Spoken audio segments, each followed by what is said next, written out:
สวัสดีค่ะวันนี้เป็นวันที่7เดือนที่4 2025วันนี้เราเลยมาอยู่ที่วัดพระธาตุสายเมืองเป็นตาเขเล็กอันนี้เป็นหน้าพระวิหารหลวงพระวิหารหลวงอะไรมายาวมาสวมมาใจวัดตาเขเล็กประมาณเมื่อวานนี้เป็นปางย่อสมณศักดิ์นะพระครูบาใจหน่อยสุธรรมโมแล้วก็พระภิกขุยีขึ้นเป็นสิติค่ะเนาะแล้วก็บวชสามเณรตนนึงวันนี้เพิ่นยาแล้วเนี่ยเพิ่นยาเพิ่นหางพระเจ้าอันนี้เป็นนาวิหารวันสายเมืองงามที่สุดนะอันนี้ก็เป็นห้องเรียนศรีจันทร์ค่ะนะเพิ่นสร้างงามอันนี้เป็นหอเรือหอใจเมื่อวานนี้พระเจ้ากำว่า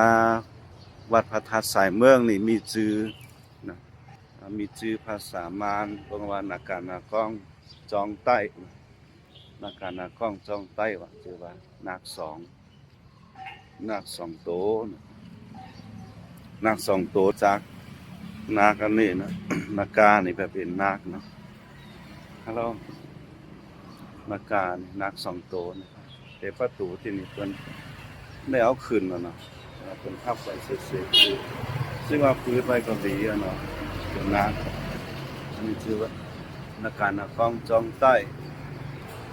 เป็นชื่อของภาษาใต้เฮานี่ชื่อว่าพระธาตุสายเมืองแต่ชื่อมารชื่อว่านาการนากล้องจองใต้นากาอันนี้นากาแปลว่านากล้องแปลว่าสองโตเนาะอันนี้ก็นี่เป็นธาตุวัดพระธาตุสายเมืองอันนี้เป็นพระธาตุค่ะอันนี้นะนี่เป็นพระธาตุค่ะพระธาตุอยู่ไปไหนมันนะแล้วก็อันนี้เป็นพระวิหารดังไม้งามแต่นะอันนี้เป็นหอเรือหอใจขนาดนั้นนี่ขนาดนะอันนี้เป็นพระอุโบสถอันนี้เป็นที่เปียไตอันนี้เป็นโลดครูบาแสงหลาเมืองตั้งอันนี้เป็นพระอุโบสถพระอุโบสถก็งามหางดีเนาะไปเอาขึ้นพระต้องพระอุโบสถต้องพระอุโบสถนะเอาขึ้นมาต้องพระอุโบสถวัดพระธาตุสายเมืองอะไรมาเอาก็มาต้องมาสานขึ้นมาไปเหนือเนี่ยเขาที่ไรหันวิว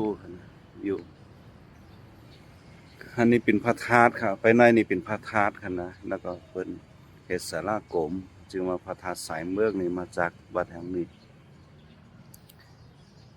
ชุมชนอันนี้แทงน้ำ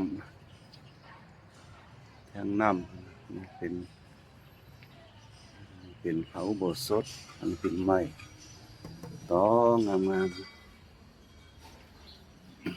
พระอุโบสถเป็นเห็ดบริเวณเล็บไปเราก็เคยเห็ดโบสถเล็บมึงไปเมืองเขาหนึ่ง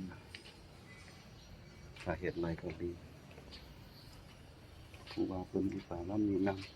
ำคือว่าอันนี้ก็เป็นโบสถมีสองอันนี้ก็เป็นโบสถขนาดนั่นนะเป็นโบสถอันนี้ที่เป็นหอถ้ำมาก็โมดเป็นโบสถยาก็โมดโอ้วัดนี่งามพระธาตุเป็นตีขวาสมเด็จแสงหลาตอนเจ้านี่ละเฮ็ดไรแปลงสั่งเอามาปืนประตูไปไหนต่อสาธุโอ้เป็นที่ไว้ปอบไว้ปีไว้ธรรมเป็นที่ไว้ปอบไว้ธรรมกันนะธรรมปตากาถาเป็นประเฮ็ดไว้เรานี่นะธรรมปตาเนี่ย